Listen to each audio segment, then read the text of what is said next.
那么多的公文，我不知道是在他房间里还没有被批的累积的那么多的公文呢，还是从其他的地方借来造成这种公文呢？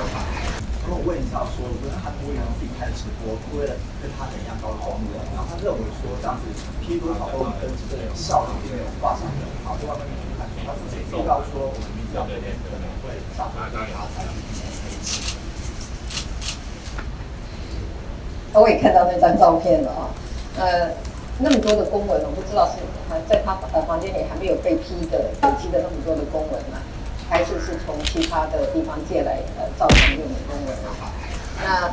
不过他的影片倒是有一件正面的讯息，他说要把市长好好做好了哦。那既然要做好了，他还有3年多来证明他有这个意识要把市长做好。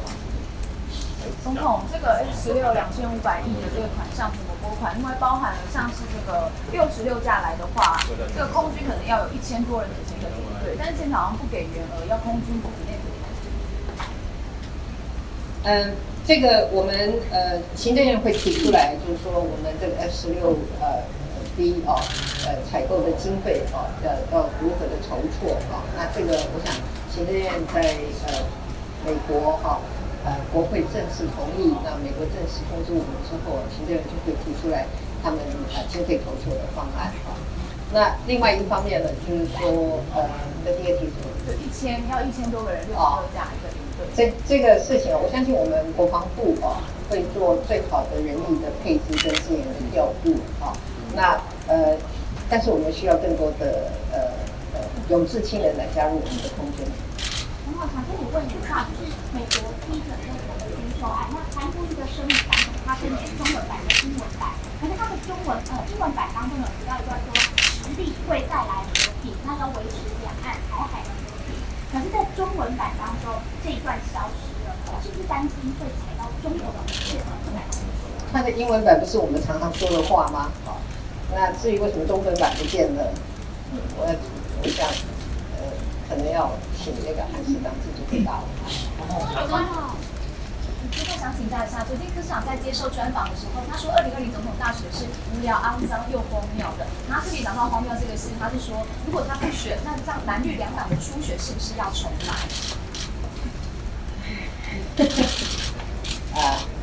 好，这个柯市长讲的话是不是？好，我想不会有那种他讲的事情。香港示威的部分 ，Twitter 还有脸书封锁了中国官方主导的数十万个账号。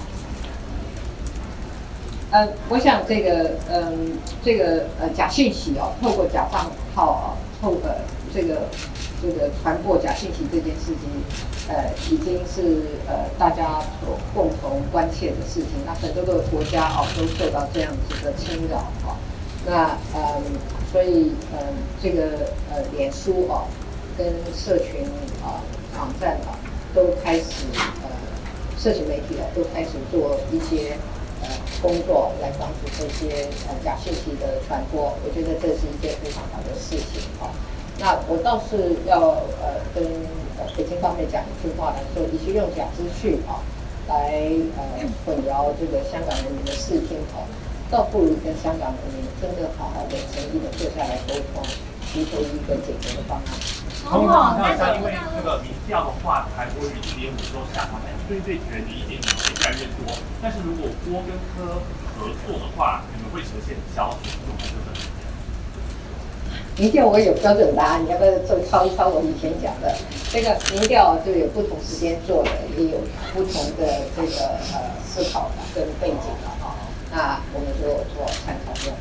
我又跟你请教一下，就是陈总统在脸书上有讲说，对CN案是不是应该由秘书长负责，会对最大的补选。然后另外一个是说，好像是他说民主的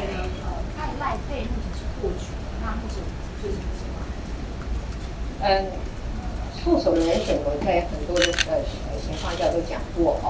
那我们会在适当的时机提出最强的组合那至于赖前院长那边，我们的沟通的情况是不错那也民进党的团结也不会有问题。那至于私怨案，我的责任归属我们已经讲过很多次了我们会